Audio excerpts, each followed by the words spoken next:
Ladies and gentlemen, boys and girls, brothers and sisters, welcome to another special episode of Jack Rams Online on Mega Artist Media. Yes, it's another special episode, and I'm glad that I'm featuring the second lady on the show. The first lady was in Tsikwane Rapesu, so don't take it somehow. Don't take it somehow. She is the queen. Yeah, because she opened for the ladies. Yeah. She opened for the ladies because the first 11 episodes were only males, were only boys. And when I was going through your channel, your podcast, I was like, Mara.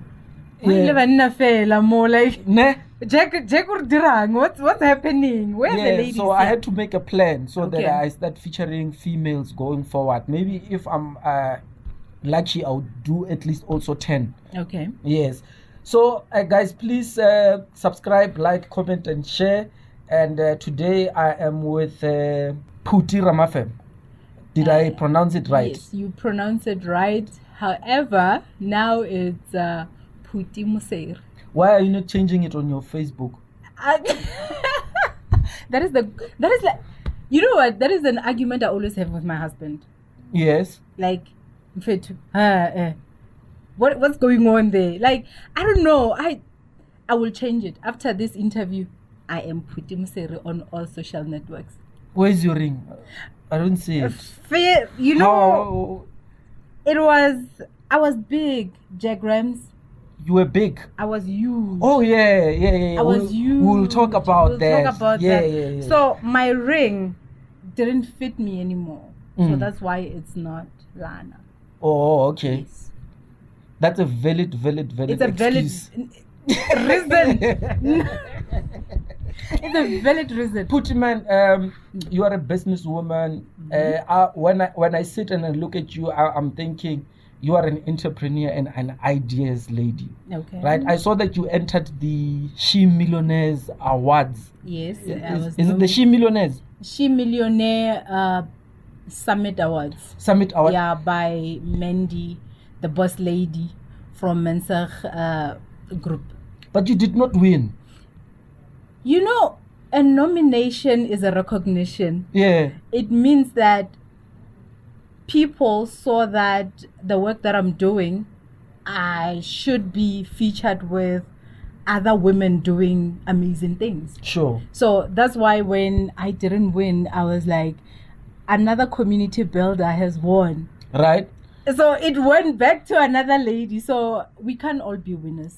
But I was looking at the nomination, and I went through some of the profiles. I was like, yo, no. But also deservingly so. You were supposed to be there. Yeah. And I felt like you deserve to be recognized at that level because I'm thinking, I'm totally the business buy. I just have business ideas, and then some. You know, you can have all these ideas and try to implement. Others will fail, others will succeed. How many successful? How many failed? The okay, failures. what was your first business? Okay, the first business was in the entertainment industry with my bestie, Casey. Where is she? Yes, Bibi Love. Are you still buddies? Yes, we're still buddies. She's based in Joburg now full time. Okay. And she's also a mom. Oh, really? Yeah. Nice. So yeah, we started creative charades. That's where we were doing sessions. That's how I got to meet you guys, the Teflop guys, your psychotics, you know, all these. What were you calling yourself then? I was calling myself Era. Era, yes. I was calling myself Era, and funny enough, I don't give myself these names. Yeah. King Jones gave me this name. Yeah, okay. There was this other dude. He was staying in Hamhokong, in the rap industry or in the entertainment. He was called Carnage back then. You understand? So that's what he used to call me. Like, you've got there's like, you know, something about you, man. I'm just gonna call you an era. You know, and then it stuck. And my nickname from high school was Blue. And then how I got MsBLU was I was given that name by Vic Mesh. Oh, Vic rapper, yes, quite artist. You know, So whenever he would introduce me, he wouldn't say this is Blue or this is Poot. He would say this is MsBLU. Hi guys, this is MsBLU. And then it had a nice ring to it, and everybody started calling me MsBLU, and then it stuck. So that's how I just decided from there on, I'm gonna brand myself as MsBLU. That's how the MsBLU Foundation was born. Okay, so you are starting a creative business with your friend. Yes. What was your main focus? The main focus was hip hop and poetry. Hip hop and poetry. Yeah. Tell us your contribution to LimHop movement and mixtape. Okay. You know, we kind of like jumped on that wagon. We were featured as women who were making moves in the hip hop industry in Polokwane, you understand? And we didn't even see ourselves as what you call this, shakers, movers and shakers in the community, in the hip hop community. But I think the little sessions that we were hosting, because we were one of the few to host the sessions go places like Blood River, you understand? You don't expect a hip hop session go Blood River, and boom, it's black. They came through, you know, and they killed it. Your poetic like Sello Chokwe. He will fight you if you say poetic lion. You know, your Madines, they came to Blood River and they did that. So those kind of efforts that we were making, that's how I think Space Monna saw Hora and what's happening with these two ladies? Let me bring them on board, and then they be part of the LimHop tour. And we hosted the Seshego session because we were on tour with them. We went to Lewahomu, we went to Mokopani where there was some drama, but like, hey, you know, hip hop and drama, one and the same thing. Yeah, so at least none of us killed each other there, you know, or fought like physically, man. Oh my god! But hey, the verbal diarrhea. The verbal diarrhea. It was massive. Yeah. And you know, initiatives like LimHop, I feel like they ended too soon. Yeah. They need to come back, and the only way that will happen, it would be if artists come together, like they leave their egos at home and come together creatively. Yeah. Do you feel like you were really appreciated at that point when you were contributing in making sure that Limpopo hip hop, especially in Polokwane, is alive and well? Hey. Do you feel like your contribution was noticed and appreciated? By a few. Yeah. By a few, like when you host and you only see a certain number of, like you said, you see similar faces at your session, you know that these are the people that appreciate me. Sure. You understand? And then, but then going further into it, when you analyze, I'm like, yeah, I know, man. That's the reason why I left the entertainment industry in the first place. Right? Yeah. You felt I felt, no. But also, you had a strategy. Every time you hosted people, you used to cook and sell food. Yes. Because we needed to recoup the money that we were making, that we lost from the hiring of the sound, make sure. And if there's one thing that people would tell you, no artist has ever came to a MsBLU creative charades event and had poor sound. Yeah. Like no one. Because you knew you're gonna have like live performers. Yes. There. So you had the proper sound. So imagine when we brought Ben Sharper to share. Sure. Imagine if we had like weaker sound. Sorry. But yes. That's your past language. Yeah. he'll bleep that one out. I'm not bleeping anything. It's going as is. Yeah. But yeah, man. And you used to host. Yeah. And I was always fascinated. Why did you like hosting at your home? I think it was. And it was far. Yes.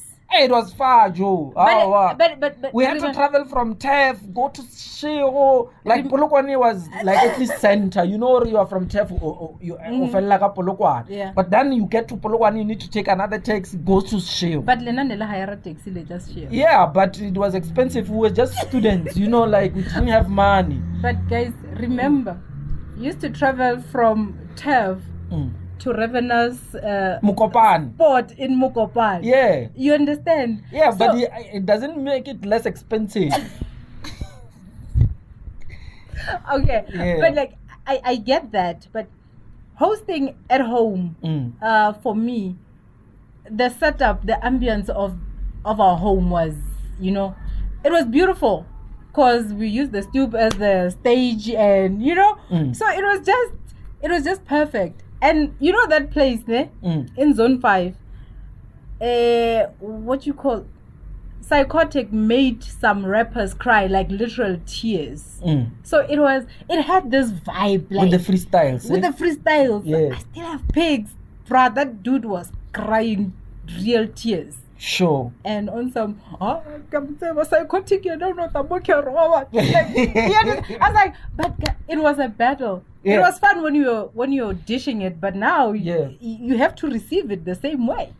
Yeah, but the thing is, the reason why I'm talking about your home is that you host like almost everything there. And now you started, because you are a lover of food, Yeah. like you started a business again called Backyard Eatery. MsBLU's Backyard Eatery, yes. Yes, and it was based at your place. Yes. Why are you not finding a different location to sell? Is it a strategic location? Because also with that you spoke a lot about how it failed so many times. That one, the reason why it failed, the food industry is very weird. You know, it's very weird. People think or just making kota, selling kota, like they can see 10 people coming back to back, but kota and think or she's killing it. But it depends or the quantity of or the amount of money that you start with. I mean, you've got all these basics that you have to make sure they're there. And if utomaka 2 bags, you know 2 bags won't buy you 3 bags. When you go to restock, it's gonna buy you a bag. 2 bags will buy you 1 bag, and you still have oil, you still have this, and you still have that. So I was learning, through failing, I was learning. And then when we moved to Zone 6, where that's our home as well, and then we relaunched the eatery, right?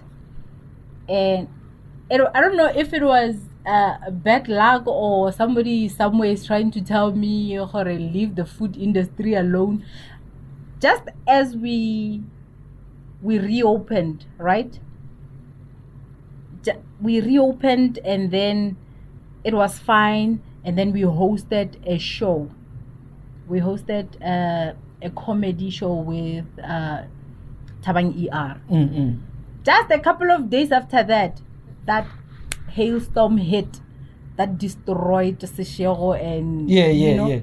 So our home was also destroyed. And remember, we had put everything that we had. We even borrowed money, you know, to make sure this is a success.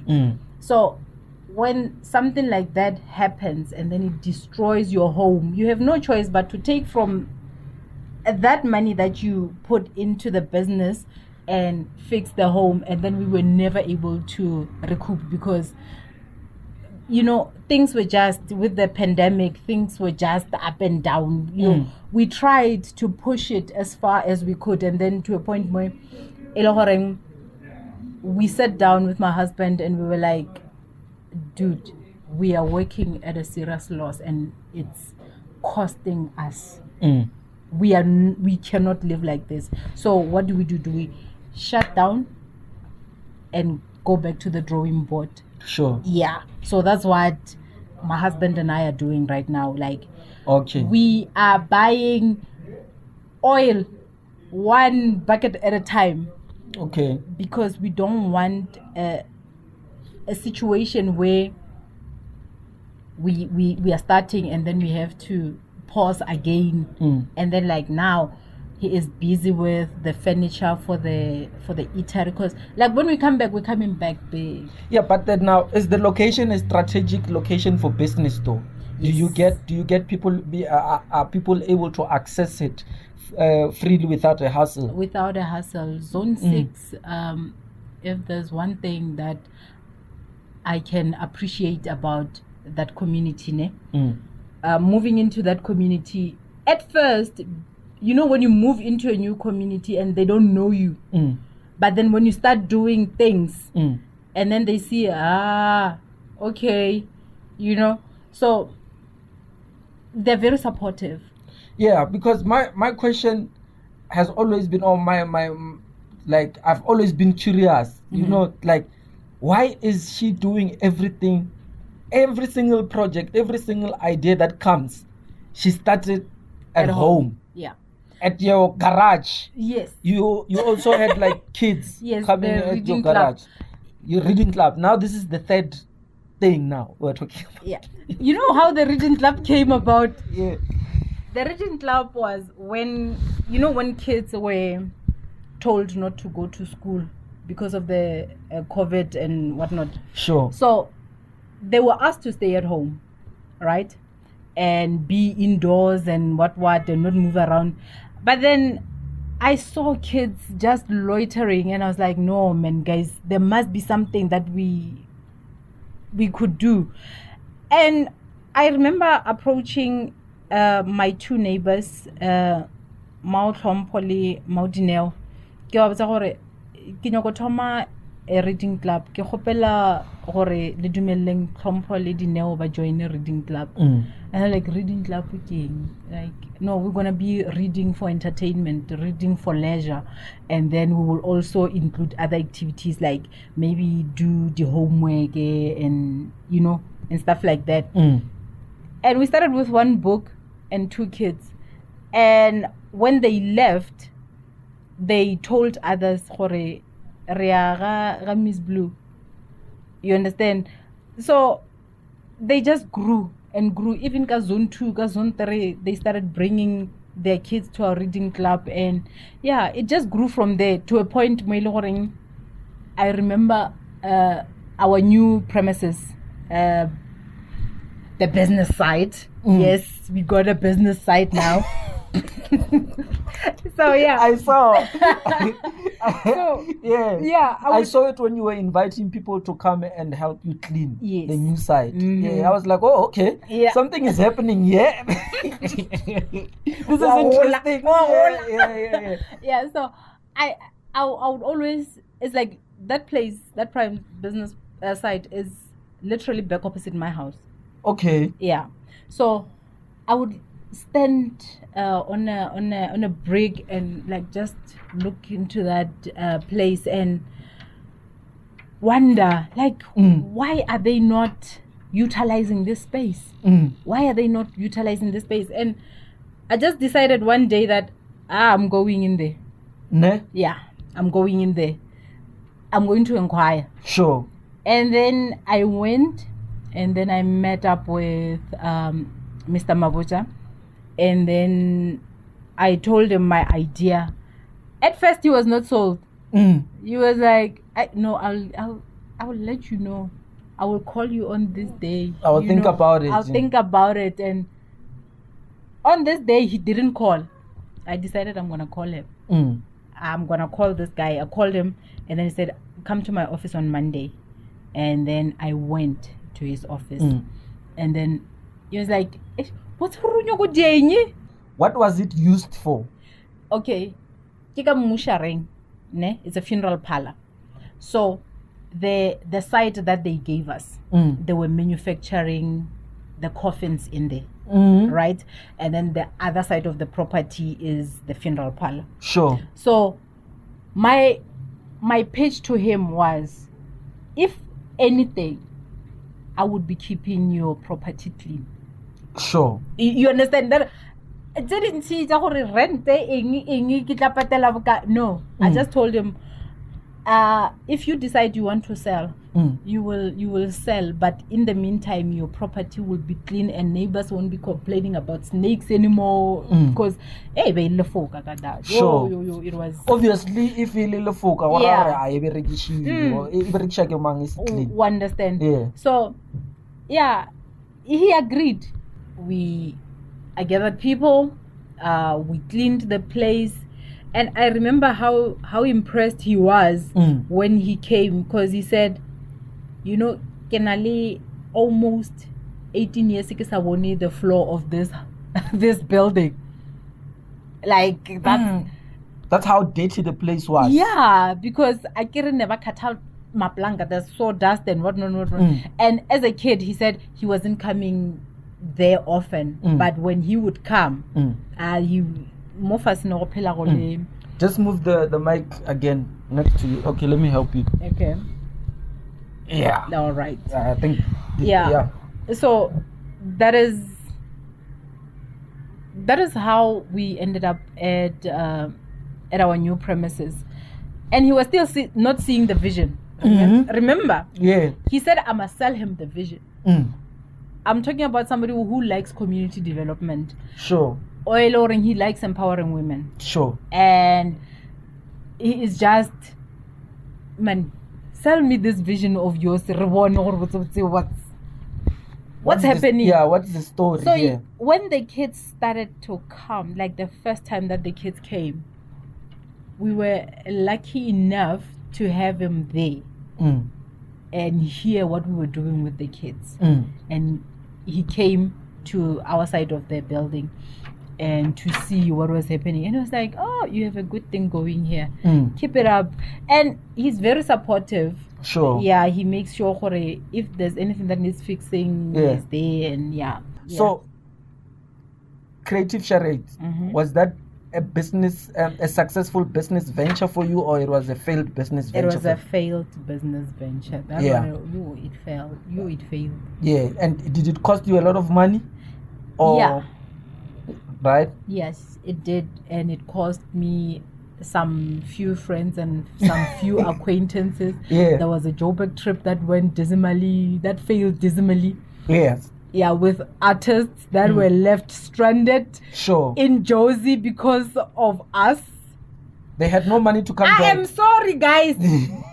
I was still learning. This is after how many years? You are saying sorry. No, but I apologize. Okay. I apologize. I apologize to Psychotic. I apologize to Curiosity, because they were the ones who came to me, who did not diss me. You know? Yeah. Or talk smack about me. Sure. They came to me because that's why I respect them. Like your Rez, your It's Black.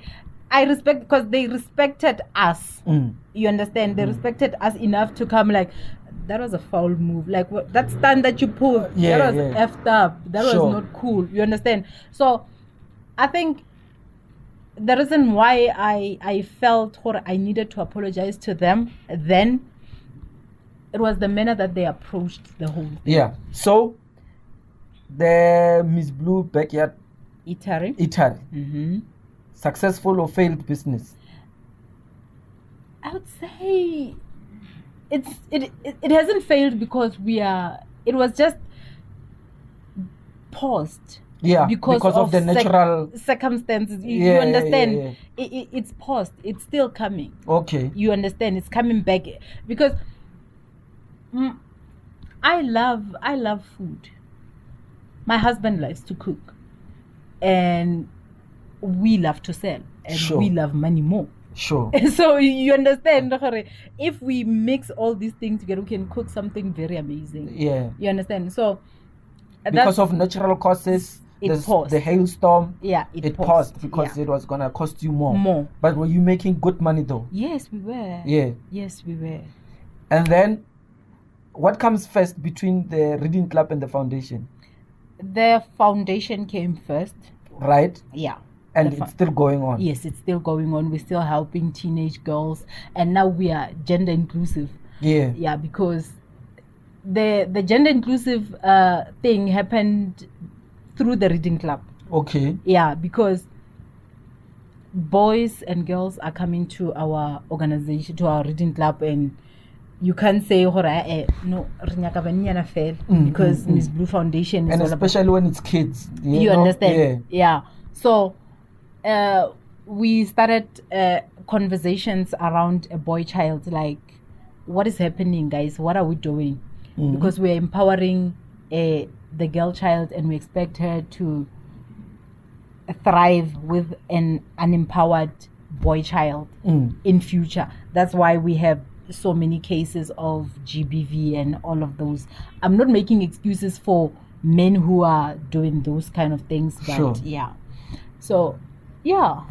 And then under the foundation, what projects do you have? But we can't say the foundation failed or anything, because it's still running. And foundations normally mostly are NPOs and NPC. GOs.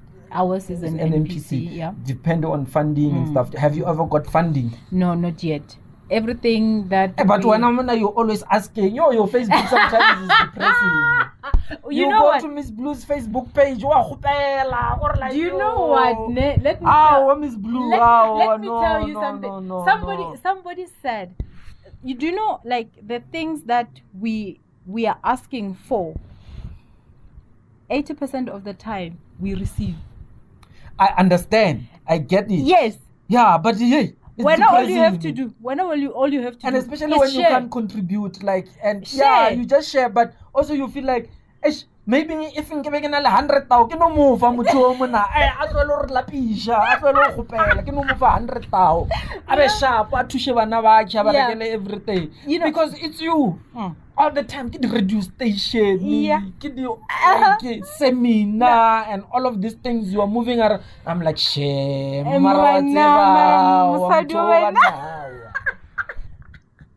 But you know, I haven't met with somebody who was nasty about it. You know, if they're not able to help, they refer, they share. Sure. You understand? Like, now we are getting furniture, office furniture, because of the things that we are always sharing. I got an inbox from a marketing manager of another company. It's like, we've got furniture at our depot. If you would use it, if you would like it. You understand? That is something you understand? So Jack Rams osatolapa ka my post. Osatolapa, like, I can tell you that. Osatolapa. Yeah. But you're doing it for the NPC, right? Yeah. And you're doing it for the kids. Yes. Right? So you have a foundation, you're doing projects under the foundation, and now you have the reading club. MsBLU Foundation Reading Club is part of the foundation. Yeah. What other business except the ones we have counted that you get yourself into? Okay. The other business that I've partnered with my husband. It's Museri and Sons Enterprises. Yeah, he makes furniture, and he makes concrete slabs. He makes paving and all of those things. You understand? So that is the business that I feel is putting bread on the table. Yeah. You understand? And I've recently joined Serious Sounds as the marketing manager for the company. So that is another project on top of all these that is bringing the bacon home. Serious Sound. Yes. And we are shooting at Serious Sounds. At Serious Sounds Studios. Yes. What do they do? Serious Sounds is a record label. Sure. And they've got other activities in the label where they offer classes, musical classes. They offer, like, they teach you how to make beats, they teach you how to play instruments, and they've got, like, your videography and photography through the partnership with Excel Multimedia Productions, and also you've got Coops. They do events management, so it's a combination of different companies in one. It's basically like an agency, a creative agency. A creative hub, yes. Yeah, sure. Yeah, that's what Serious Sound, Excel, and Coops Entertainment is all about. Great. So, like, have you ever had a job? Yes. A 9 to 5 job. You wake up in the morning, you say, I'm going to work. Yes. Doesn't look like it. You don't look like the person who holds a job. When, with all these businesses that you are starting. I've worked, okay, my very first job, it was in 2000. In 2000, I worked at a kiosk here at Nedbank Building Passage next to where Nedbank was. Yeah, I worked there. Kiosk, but the a kiosk is like a spaza shop. It's a spaza shop. Child that went to high school. Yeah. Oh yeah. So it didn't go to varsity. Oh yeah, kiosk. Yeah. Oh yeah. Yeah. So I worked there, and then from there, the boss was working for Enka East. So they had promotions. Sure. Like brand promotions. So he would take me, and then I would do a brand promotion, get extra pay apart from my pay, and then I left. And why did you leave? I like that smile. I left. There's something in there. What happened? Because it was too much work and I was not getting enough money. I mean, remember I was a new mom. I had my daughter a year before, like in December 99. Sure. Right? So I had a daughter, but then I was not making money, guys. And number of guy. It was 1,050 rand. It was like, I wanna. Then when you manage transport and stuff, and the transport part, and they see that much of a dilemma because my brother-in-law and my boss were colleagues. Okay. You understand? Sure. You understand? So he would pick me up from home and drop me off at work. Like the challenge would be if he's out of town, because he was also a sales rep for Enka East. Do you think if you didn't have a kid then the 1,000 would have been enough? Taon na kwela. Nearly million. In 2000, 1,000 was a lot. It was a lot, ne? Yeah, it was a lot. So having a kid put you under pressure. Yeah, it put me under pressure. But then, you know, where's the father's contribution in this whole thing?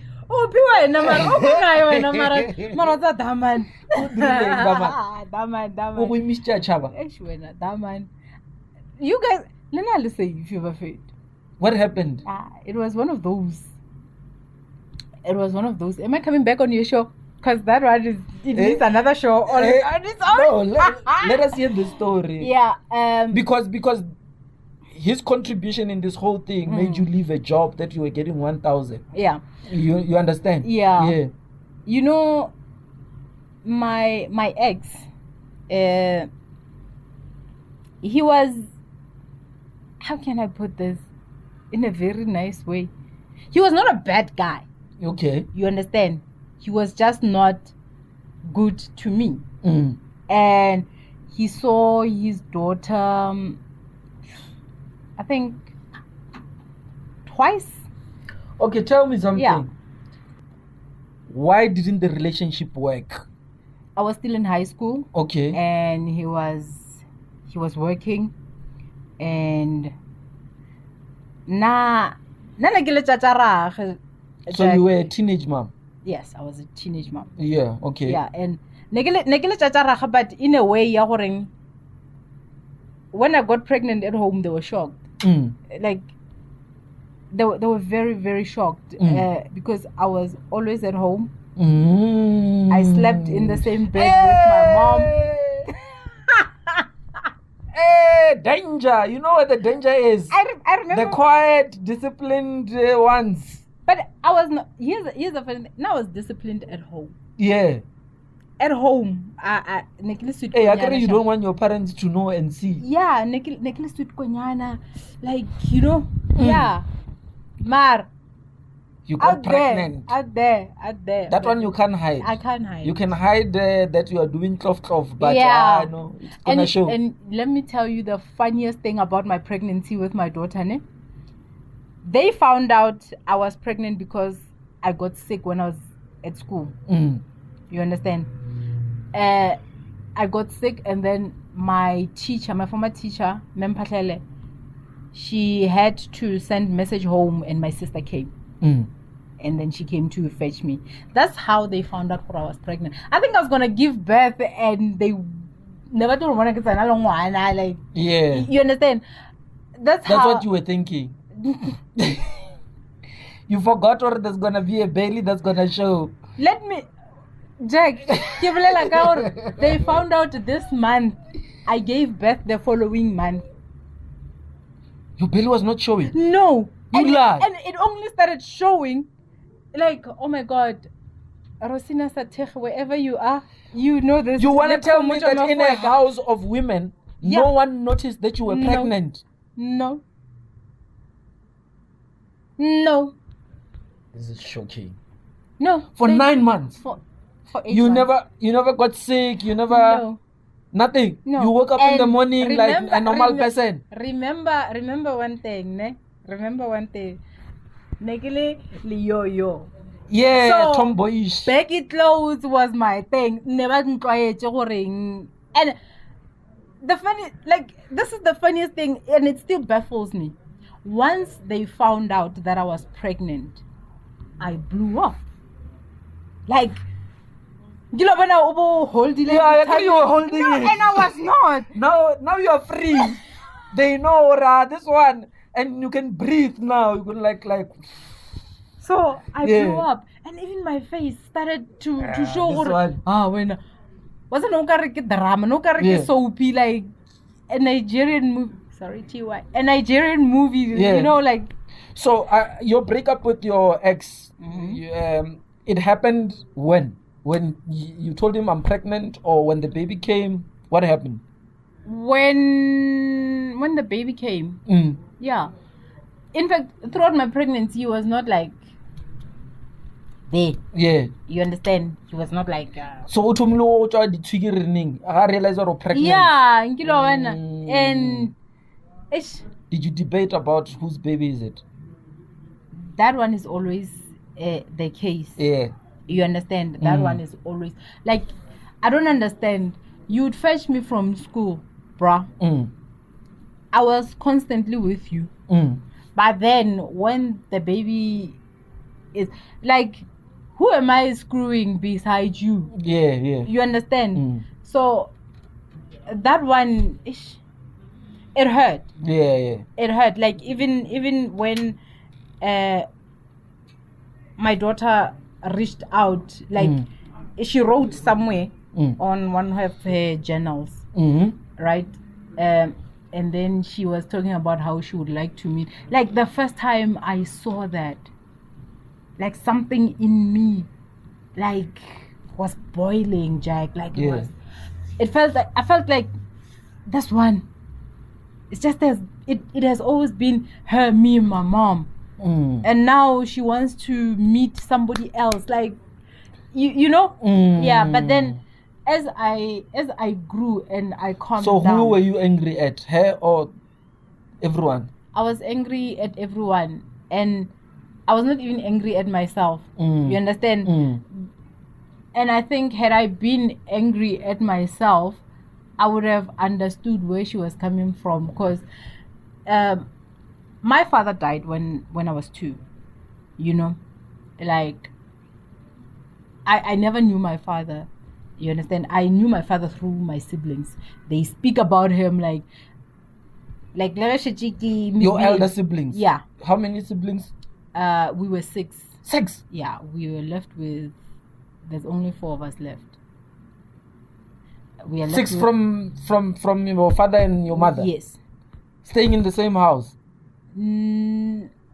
Like, my sisters, they got married very young. Okay. Yeah. So they left. Then. Yeah, they left. Like the memories of my childhood are very bleak, man. Vague, Yeah, they're very vague because you know when my dad passed, my mom took it the hardest. You understand? So she started drinking a lot, and to a point where I was moved from one sibling to another. I was being taken care of everyone else. Whoever who was available. Yeah, who was available. Yeah. And you understand? So people grow and they have families, and I can tell you this, like, I still have a lot of anger towards some of my siblings because I felt abandoned by them when they got married. You understand? You still have it? Yeah, especially with my big brother. He was ke papa. Like even today, I call him papa. You understand? And when he got remarried, his first wife, may her soul rest in peace. She was kind to you? She was very kind to me. Like she made sure. Right. This one, she gets the apparatus Christmas, she eats koskolong and whatnot, and the same way that my siblings would do. You understand? So when they divorced, I found myself a bag in between siblings and visiting that sibling, staying with that sibling, and then being home. It was okay. You are home. You understand? So yeah. So when your brother remarried, what happened now? You get into a relationship and then there's kids involved. There's the new wife comes with kids, and like things are start just changing. They're just and not you are the no same. longer You're no longer part of the picture anymore. Yeah. You understand? Yeah. So but what is your brother saying? My brother is my brother, Joe. Yeah. He's still trying to help you and support you. I think that ship has sailed. Hey, like sometimes he tries to be supportive. Like when I host these events, before he retired, he would make sure. Like you see how whenever I was hosting, the branding was always proper. Sure. That is my big problem. Yeah, but then now you talk a lot about healing, and you talk about helping each other, stuff like that, right?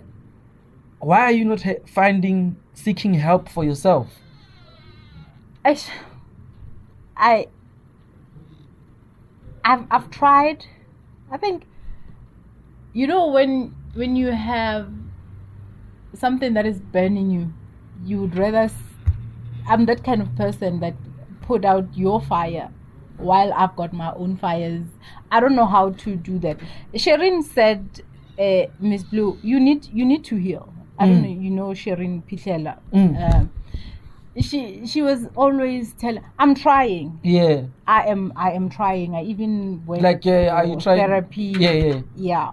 Because therapy is free at Sesheo Hospital, at every government institution, So, yeah, there's been some incidences where I felt like, you know what, I can't anymore.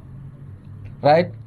While we were there, was it the last year or 2020 where you said you almost died? What happened?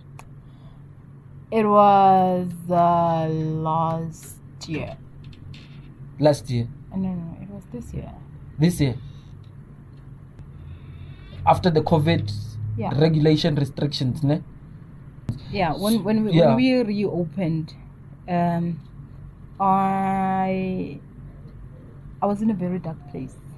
Yeah. Yeah. I was in a very dark place, and I think you know what I mean when I say I was in a dark depression. place. Yeah. Well, I wouldn't know if it's depression because that's why I said. Yeah, a lot of people just say depression. So, but then dark place. What got you into that dark place? You know, when you're trying so many things, and then they fail, and then here is the pandemic happening, and you are forced to stay in the same place. Like you are forced now. Now, if there's one thing I love about me, is the freedom of movement. Sure. Go wherever I want to go, whenever I want to go. It gives you hope. It gives me hope. But then I was restricted, and then when things started to open up, there was no money. Sure. To move around. Yeah. You understand? So COVID-19 put you in that space. Ne? Yeah, like everything that was happening. Not that you had COVID, but no. Yeah, that period of COVID-19.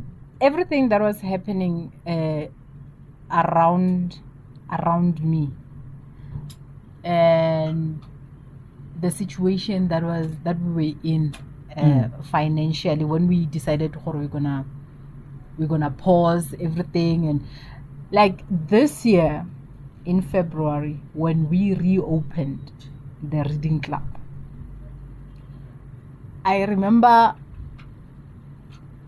it was a happy day, right? We had our lady there from FNB. She came and did a presentation for the kids, financial literacy, and everything was just perfect. Everything was just perfect. And then when they left, when everyone was gone, I remember my husband was next door with the guys. They were chilling, they were drinking, they were having fun. And then I started to clean. I started to spring clean. And I remember as I was cleaning, I just sat down. Like, I just dropped everything, and then I just sat down, and I was like, I'm tired. I am tired. And my son was sleeping, like he was watching TV on the mat. So he fell asleep on the mat, so I covered him with a blanket. And then I was like, I'm exhausted. I can't do this anymore. I went to my room. I took a bottle of pills. And as I was cleaning, I just kept on popping. Just pop the pill, drink water, continue with my work. What were you trying to do? I don't know if I was trying to numb the pain. Were you pain. Thinking? I don't think I was. So you are... Yeah, because I'm going on with my chores, with what I was doing. Sure. And I'm telling you, my child is there. My husband is next door. And, now I'm just popping. And what's happening in your head at that time?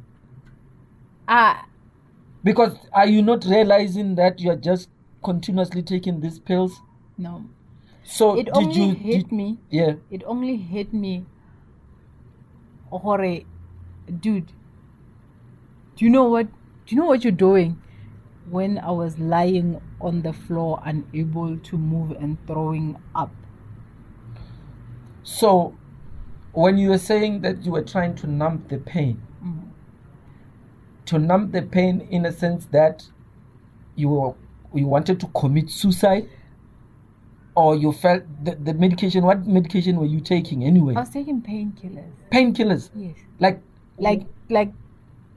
painkillers. So the pain, like you felt the pain physically? Yes, because it started with a headache. Okay. Yeah, after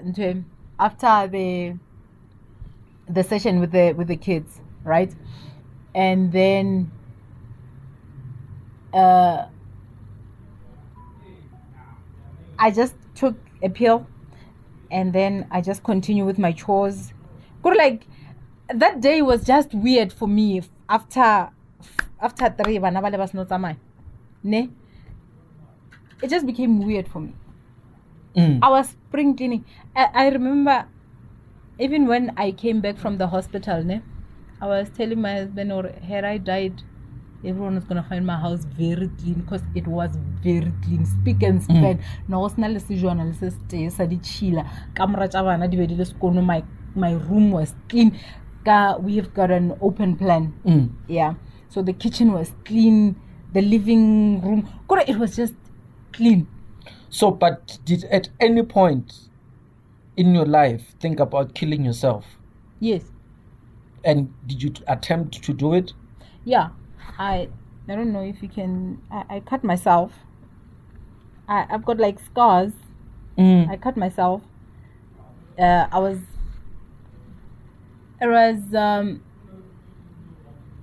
the time where I was sexually assaulted, when my mom was passed out in the other room.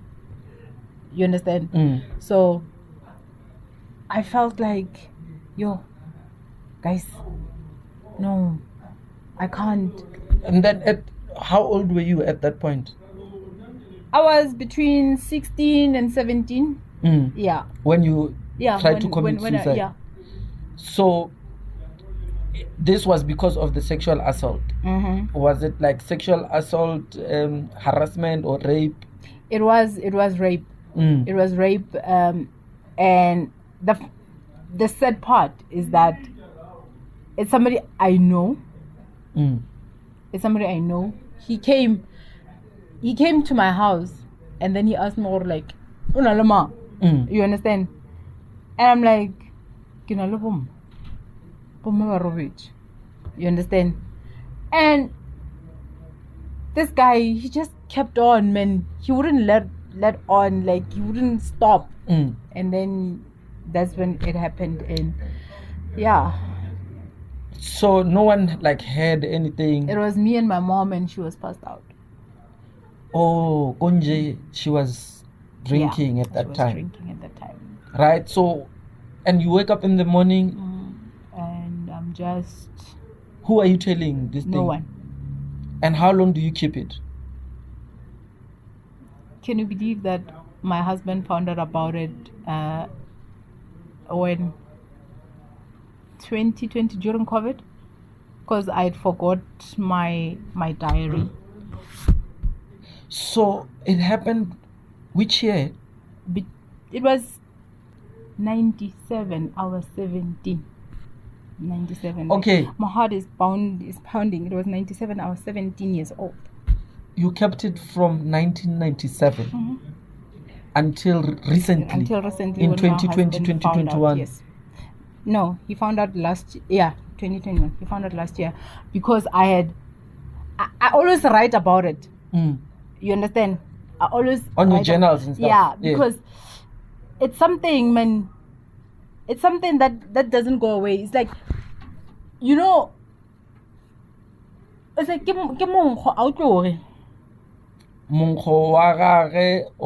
like, you know, when I like naturally, they just like they naturally stink.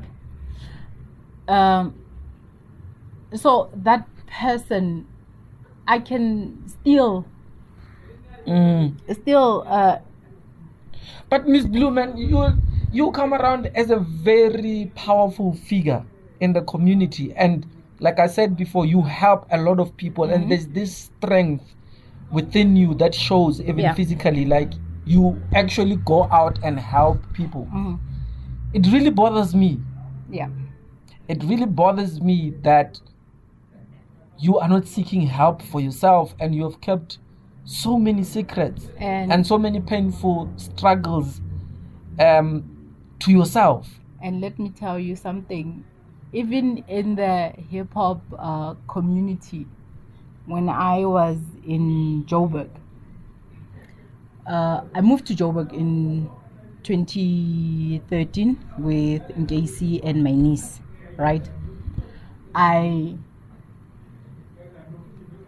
started I remember we went there without any plan.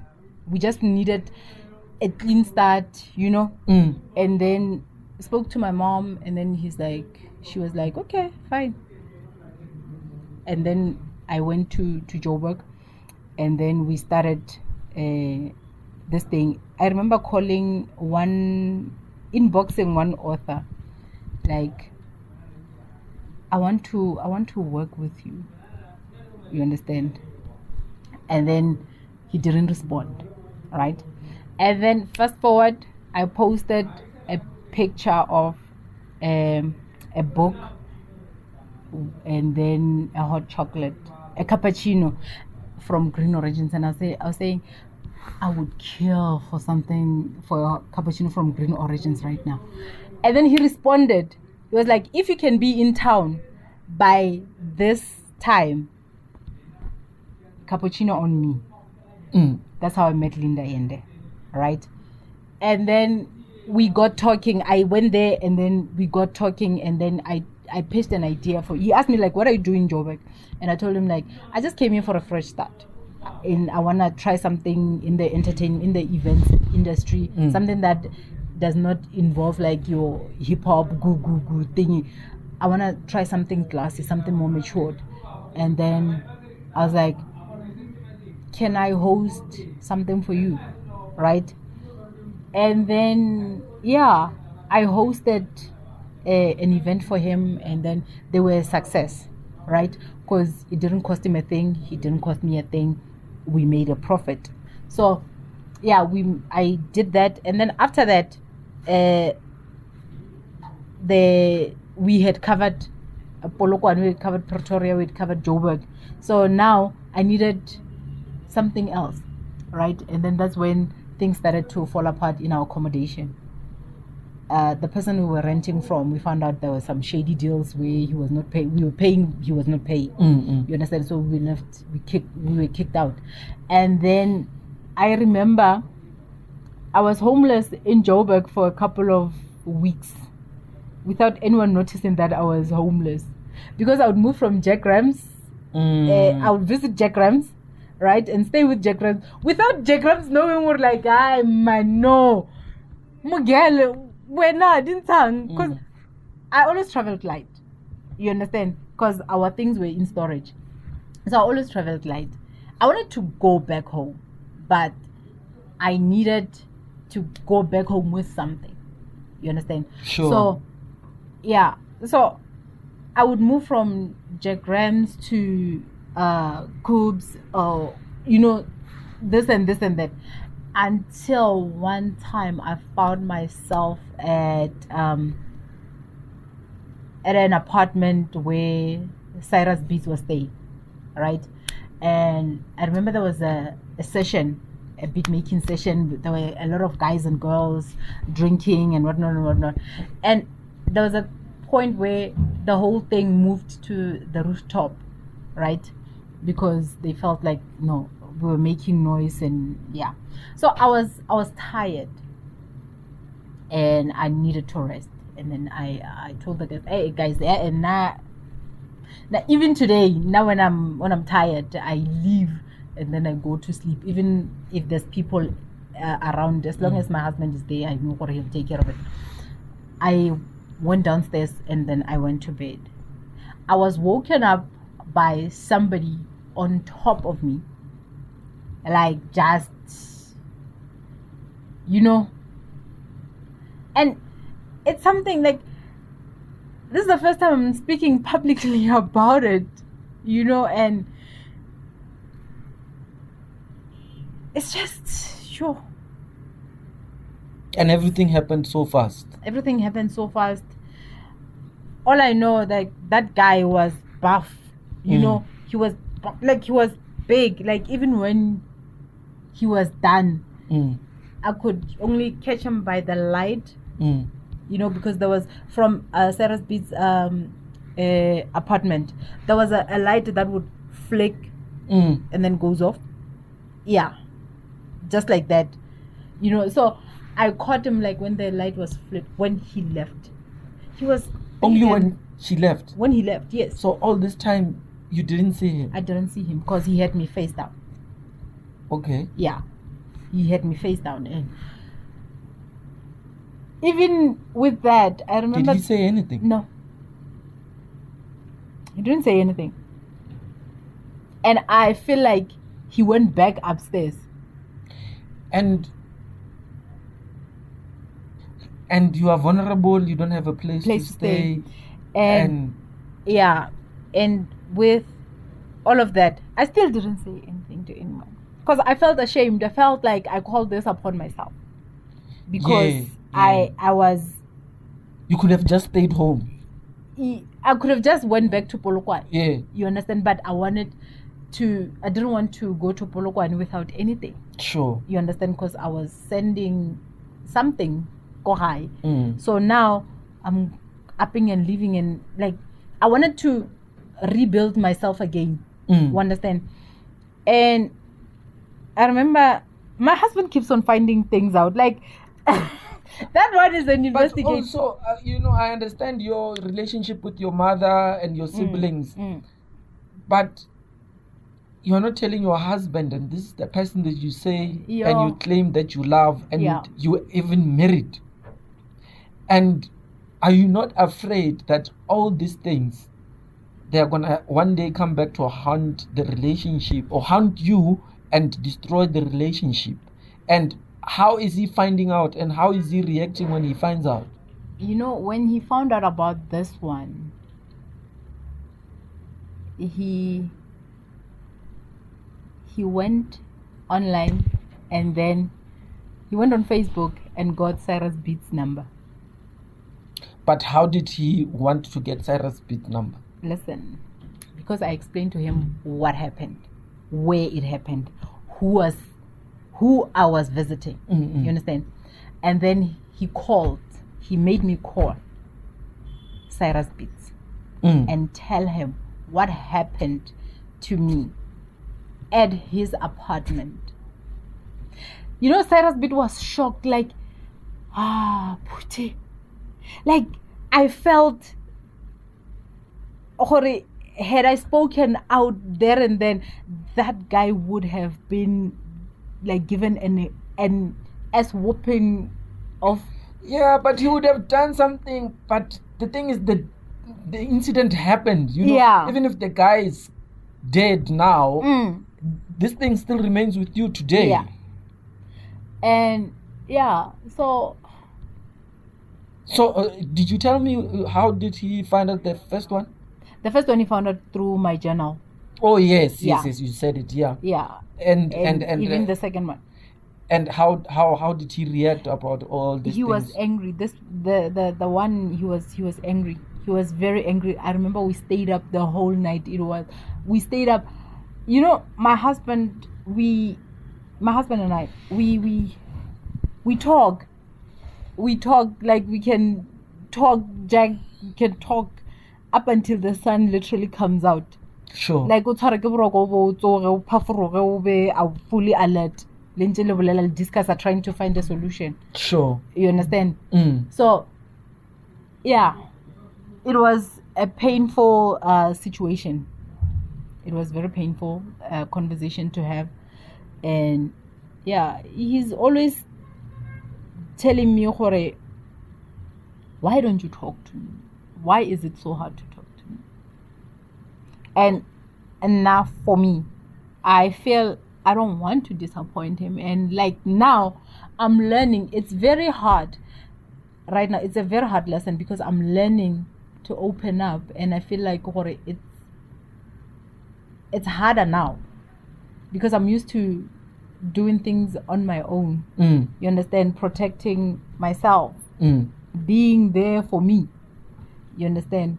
And I remember that one of the events that we hosted, the sisterhood luncheon, Shireen was talking about you don't know love. So because I had said I don't know love, parental love, I don't know how to give it to my kids. I don't know how to show them love, parental love, because I never. But on social media, it seems like you're giving them the best, eh? You and your daughter, now you have like our relationship with my daughter, and now is a relationship with my sons. I think after my husband found out about what was bothering me, and after the conversation we had with Shireen at the event, like, you are depriving your kids of something that you say you didn't get. Build from that. So our relationship with my daughter and I, our relationship I started building it. I took those words. I took those words and I said, I don't want to be a mom where my daughter doesn't know, or she can come to me with whatever. Even with my sons, the two young ones, they're still growing. So I'm trying to like be a mom to them and build like that relationship. And then my second born, like right now, his mom is soldier, man. He's very protective of me. And then when these things happen, the incidents happen, do you go to the clinic and do you? Yes, I went to the clinic and I was okay. I was put on medication. So they're not saying open a case or something? They do. They did say open a case. And so I was like, it's your democratic right to say no, and they won't refuse treatment. You understand? So no cases. So no cases. So there hasn't been any case, and I just want to heal from that. Like what you're saying, Blue, you need to heal. You need to seek professional help, because as much as like I'm soldiering on, I'm this beacon of hope to some women, young women out there, I'm still afraid of men, like being in the presence of a lot of guys at a go. Anyone I feel safe with, you won't find me there. But then now, are you telling me that you were able to hide this so much that if it wasn't for the journal, your husband would not have known that you were raped? Yeah. And I think subconsciously, I think I did those things on purpose because I needed somebody to know. I don't know if you get me. Yeah, you wrote them and hoped that someone would read. Yeah. You understand? And not just read, but show hore they're there. They care enough to say hore, dude, I'm here. Talk to me. Why don't you talk to me? What do you want me to do? Tell me what to do. I will do it. You understand? So I think, but while journals, that we write for the purpose of we hope that somebody sees and reads and offers some sort of help. So MsBLU, you must tell me that from this conversation today, and I don't want you to have this conversation with someone else who can help you and who can't do anything like me. Yeah. Because what I can just do here is just to be shocked, you know. But I need you to promise me that you're gonna do something about this. Yeah. And because I'm really worried. I understand that you understand that you are powerful, you're strong, you have that strength, you can hold things, you can control the situation. But I'm worried about the people around you. I'm worried about your husband. I'm worried especially about the kids now, right? Yeah. Because I mean, like I'm wondering how this affects them, and what kind of impact would it have in the long run for them. And I feel like it is an injustice, right? And I'm not trying to blame you, but I'm saying you have lived your life. Pela, you were celebrating 42. 42. Yeah, I mean like 42. Pela Joe 30 to fade. Do you understand? Yeah. Do you understand? No, regard 30 to fade.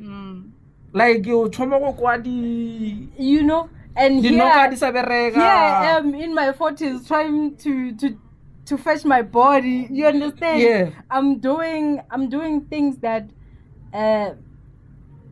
when I was in my 30s, in my 20s and 30s, I was not doing. You know? And your firstborn is how old? She's turning 23 this year. What means no. No, I know. Then now when you at any 30s chare ale jwang. That's the reason why I said. Do you see where it's unfair? That's why I said I am building relationship with my kids now, one day at a time. And I don't know the video that I posted, like I'm starting to do things that I want to do, not being dictated, not being dictated on the kind of wife I should be, what kind of a mom I should be, what kind of a sister, a daughter I'm supposed to be. I want to be me. Be accountable, take accountability, and still be the mom that I want to be to my kids. And you need to explore and experiment what is on the other side after this process. Yeah. You know, you need to be curious, or okay, after this healing process, what's on the other side? You need to explore that while you're still alive, and you could possibly find other interesting things to explore and enjoy. You could go in a different adventure altogether. I can imagine that it's gonna be painful, and you're gonna have to struggle through it. But it is shocking to realize that 1997, only now. Wow. I don't need to be a psychologist, a psychiatrist, or what, but you know what, ne? I feel like help is coming. Yeah.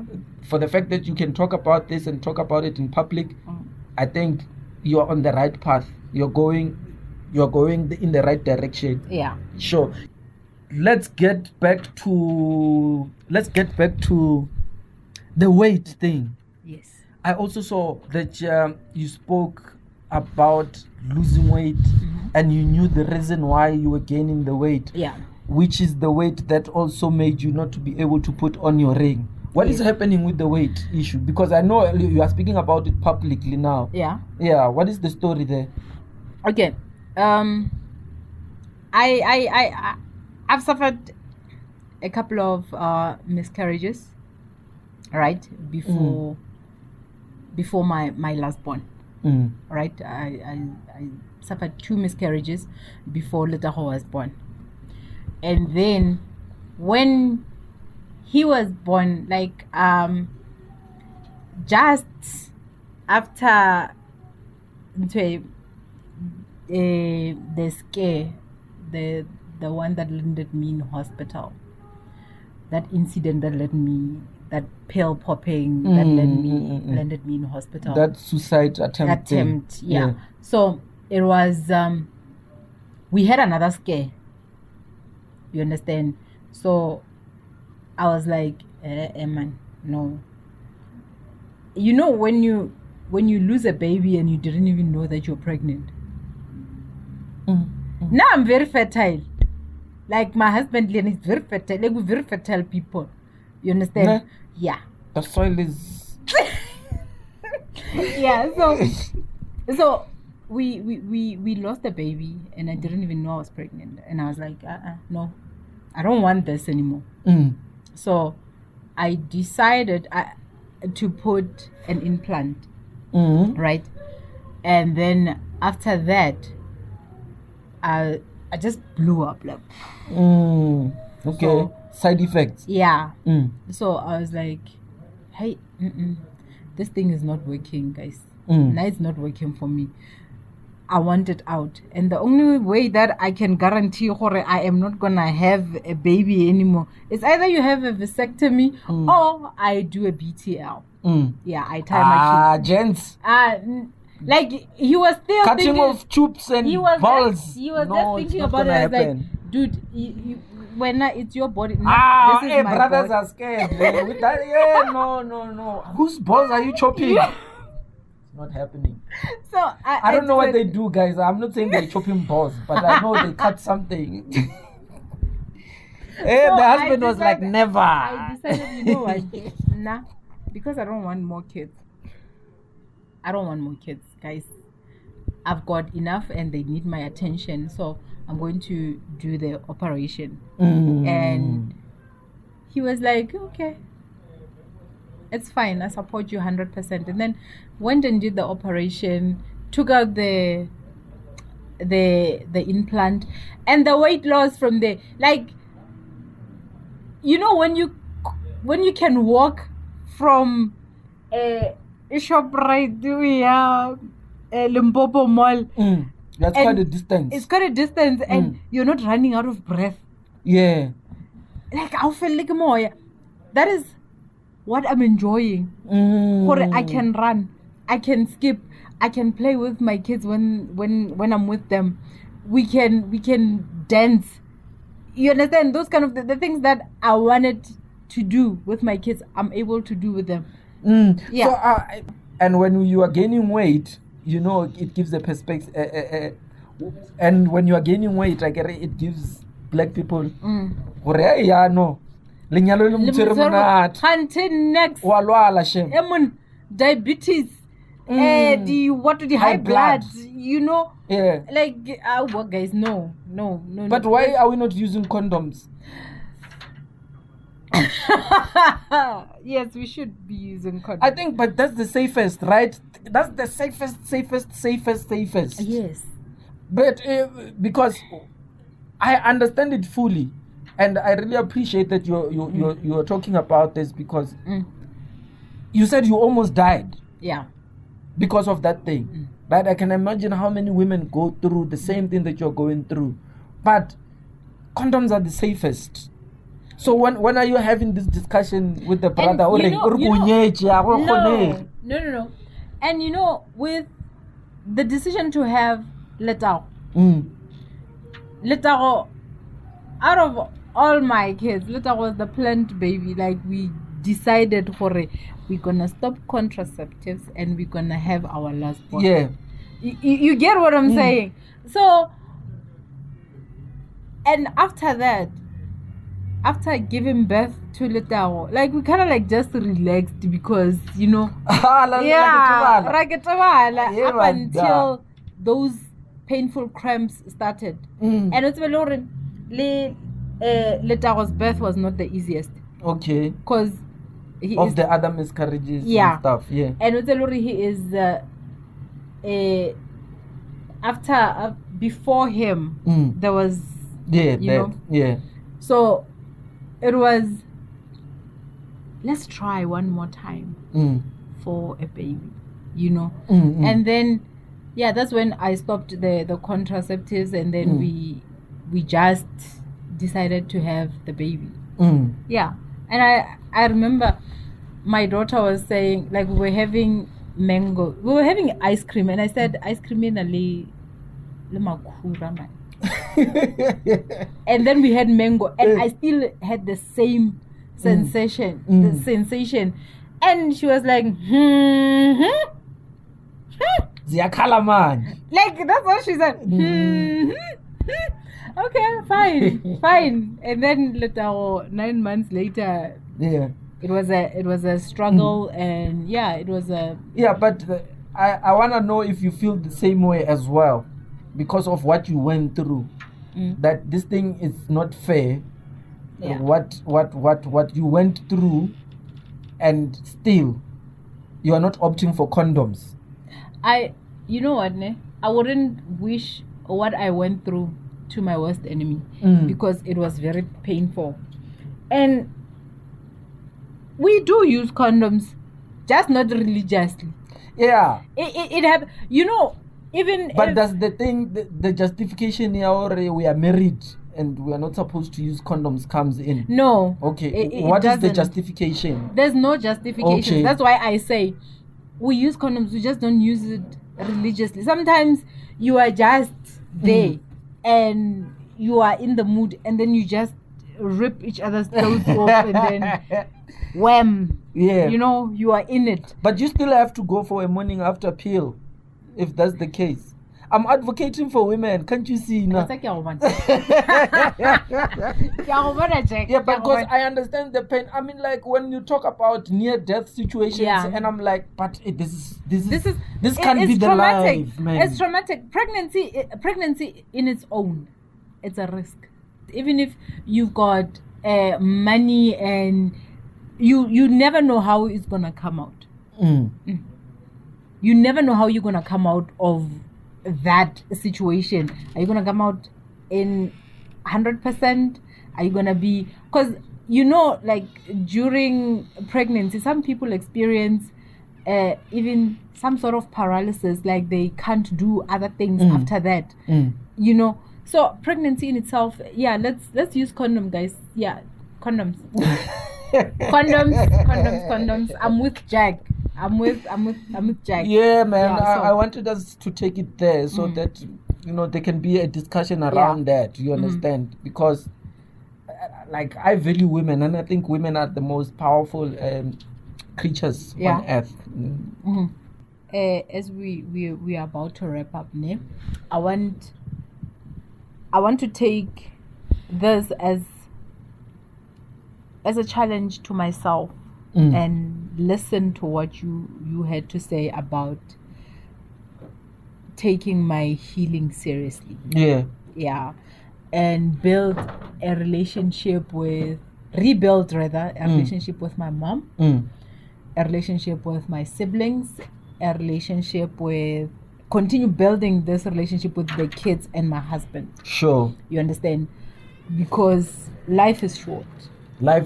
So I'm telling you, once it's 30, it's done. Once you hit 30, you are done. Lady grandmother, no. So, business-wise, now we are doing serious sounds. We're doing serious sounds, and we're doing Mace, and pushing the foundation to new heights. So those are the things that are taking up my time. Women in business, we need to support each other, and not support each other for show, because that's what I've seen happen a lot. Or I'm just okay, give MsBLU, I'm just gonna go, I want you to come because you feel horrible. You will learn something there. You understand? And it's okay not to show up. It's okay not to show up. Just, even if you can't afford to go, share the post on social media. Just share the post. If you can't donate, share the post. Sure. Somebody who can will contribute. Will contact us. Sure. You understand?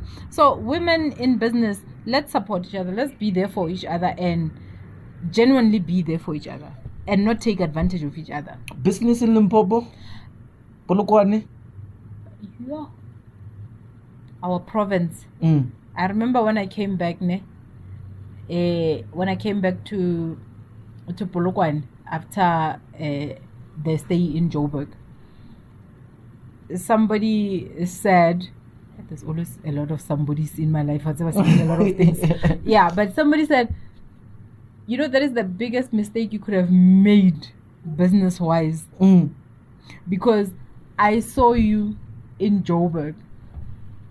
What you were doing in Joburg. Here, you won't do it.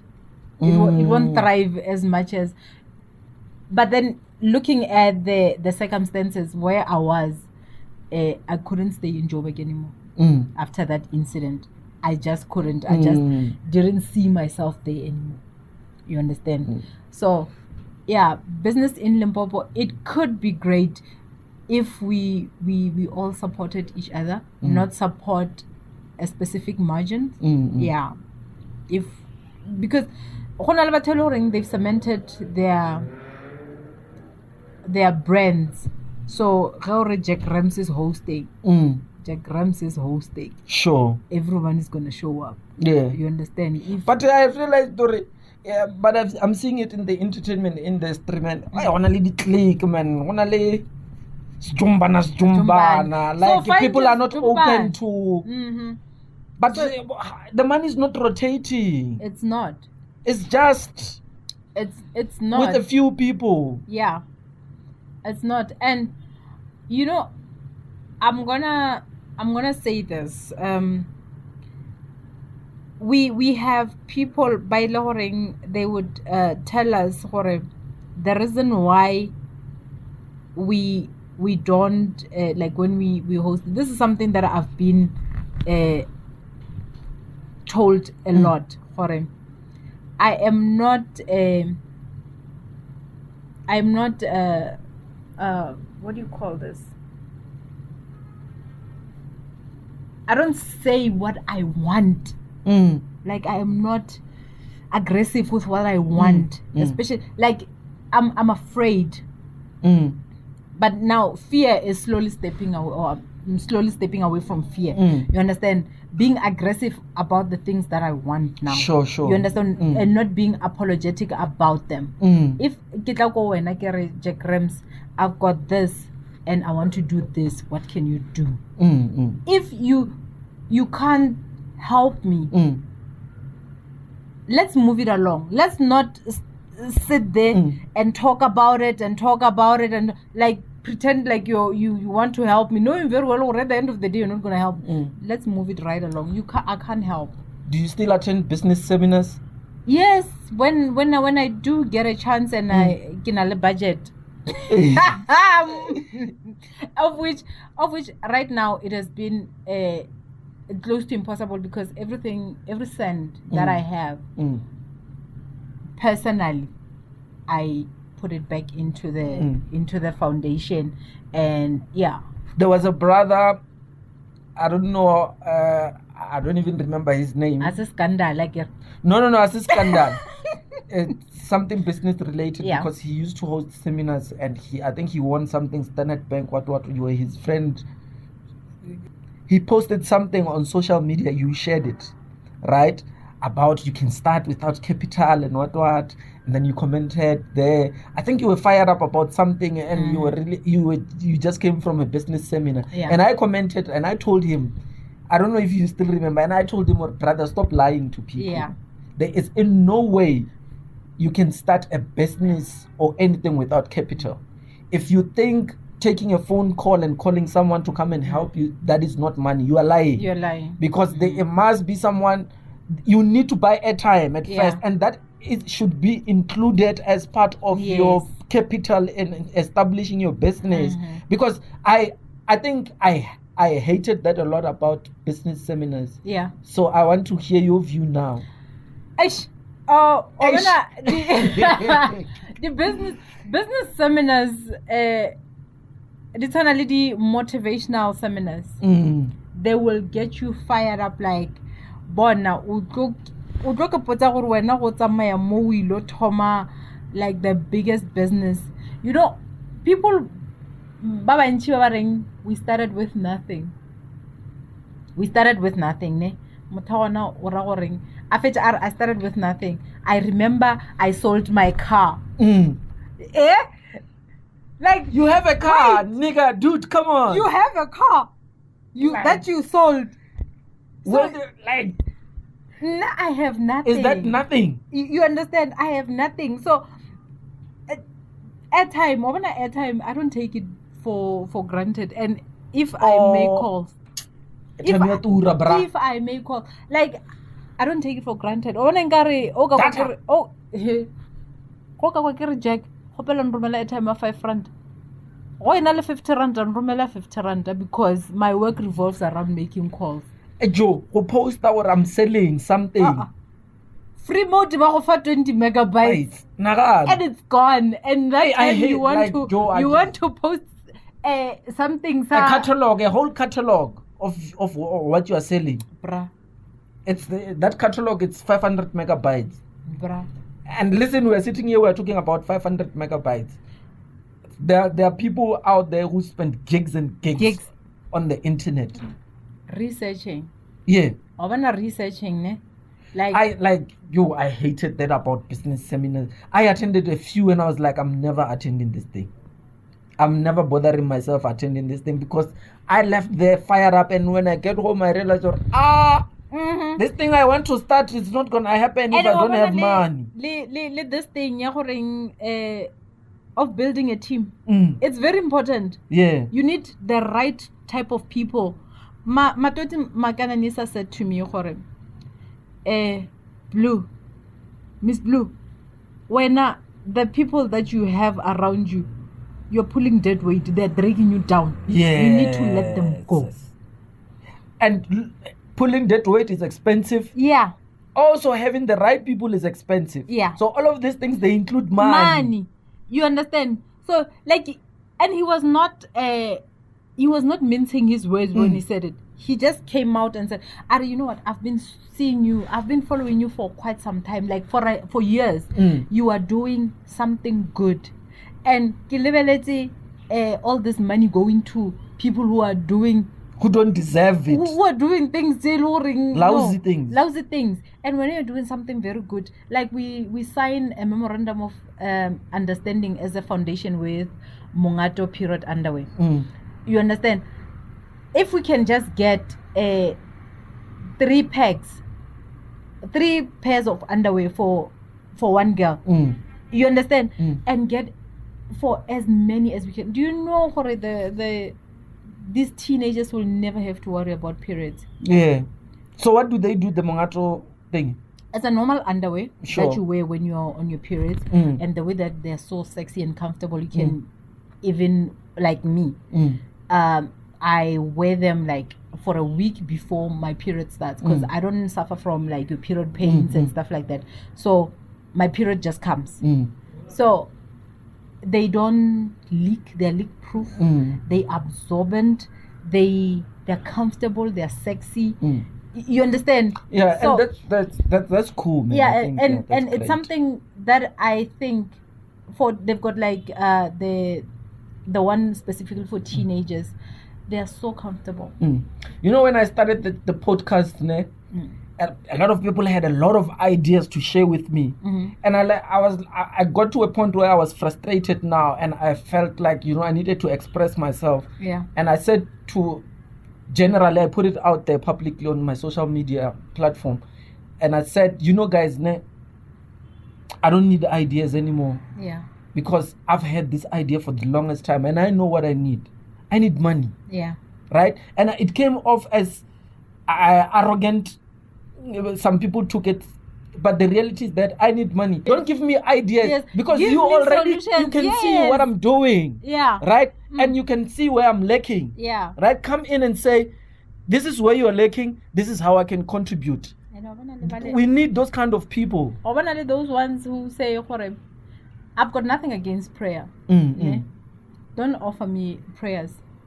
Don't say, Joe, I'll pray for you. Joe. Don't people think you've prayed enough for yourself? You can wish the best for us, yes. But we have also prayed enough for ourselves as well. But let's not get into that. Yes. Yeah. Anyway, MsBLU, thank you very much, man, for this opportunity. We came a long way back. 2013. Yeah. And you have done great for yourself. Are you making money? 10,000 banking, no emergency. Like I said, for now, every cent that I make is being reinvested into that. Yeah, besides that is the boring stuff. Like, I want, like, now, do you have money if we decide, let's go buy ice cream here, 50 rand, we can go and buy ice cream. Or we can, yogurt. Yeah, we can decide, this weekend, let's go to Zanin, man. Let's spend 5,000 in Yana. The money is there, Nyan. Let's go. No, I'm comfortable with that. Let's vibe. I'm happy, man. Because, Joe, you are putting in the work, Joe. Putting in the work. And, it's unfortunate for people that you see, these people are putting in the work. But nothing comes together. Nothing really becomes solid. And then you hold on to something and, like, Joe, that is a conversation that we had before. Let's not start another conversation. I'm gonna say this. that was the conversation that we had with Ray Shibam Bam. Hore, guys, you can be pushing and pushing and pushing and pushing, but if you're pushing to the wrong people, there won't be growth. Things like, don't hold on to things. Like MsBLU Foundation as it is, ne? Yes, kinda MsBLU, but I'm slowly letting it be handled by other people so that it can grow. Now I don't want to like, it would make me very sad that one day and then 50 rand and that 50 rand ke bona re o khopela ka pelo tlhoko because o tshwere ke tlala. It's sad, like you see like talented, extremely hardworking and smart working, and you are really working smart, and you are positioning yourself strategically. I see how you positioning yourself, and things are coming to you. I can see them coming to you. But then one day, and then we and then like it's sad. It's very painful. Like it kills the hope. Yeah, it does. Right? People start to think, no. Like even those people who want to do and stuff like that. And sometimes right, because we don't educate ourselves enough about certain things. That's what I noticed was my downfall all along. Because I think everyone that you've ever interviewed will drop it out somewhere. What's happening? We did not even talk about your school. I did. But did you go to school? Yes, where? I did.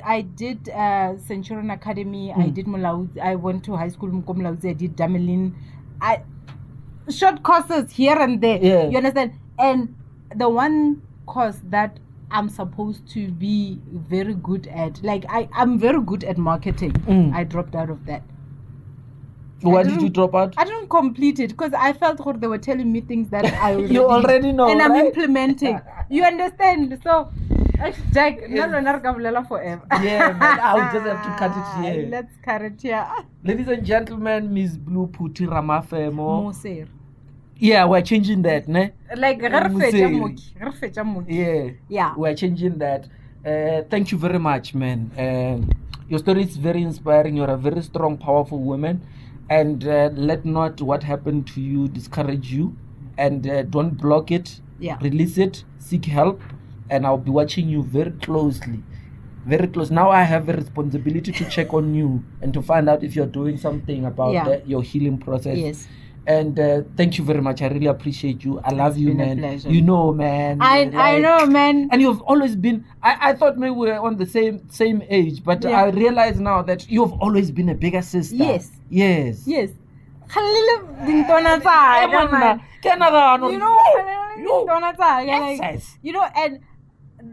this thing. Now I must say, I thank my mom for my genes. Like, right? I wanna that lady. Like, she just turned 90, like this year. Like, dude, you beautiful see the genes, right? Yeah. Ladies and gentlemen, boys and girls, brothers and sisters, we are out of here. Please subscribe, like, comment, and share. And thank you for watching until the end. We really appreciate it. From me, Jack Rams, on Jack Rams Online on Mega Artist Media. We out. Thank you.